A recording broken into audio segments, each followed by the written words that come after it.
طفطف في اسكندريه شغال بقاله 3 ايام بس هيعجبكم قوي وشكله مختلف وحلو وصغنون كده من اول الانفوشي لحد المنتزه.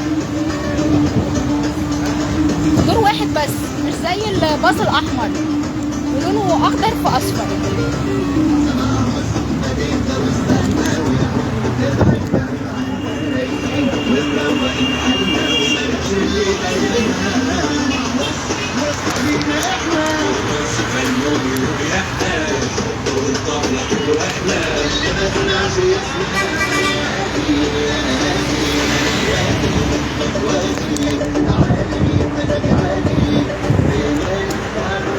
في اسكندريه عندنا اسمه الطفطف بقاله 3 ايام بس.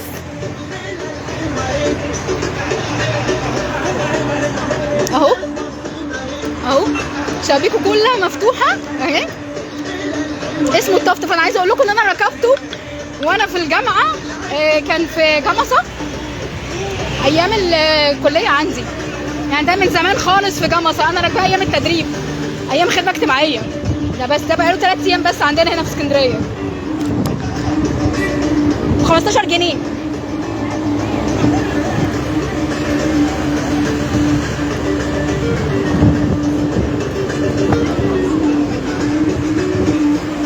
اسمه الطفطف ب 15 جنيه اهي،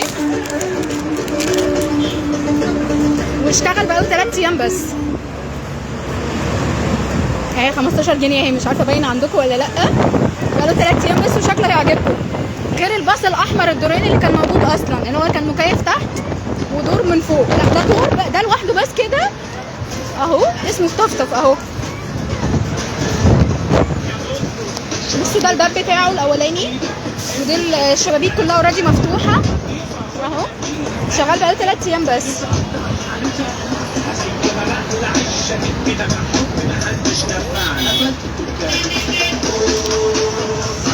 اسمه الطفطف. يا رب بس يعجبكم. طفطف اسكندريه شغال بقاله 3 ايام بس في اسكندريه، يعني يعتبر من اول قولوا 8/8 او 9/8.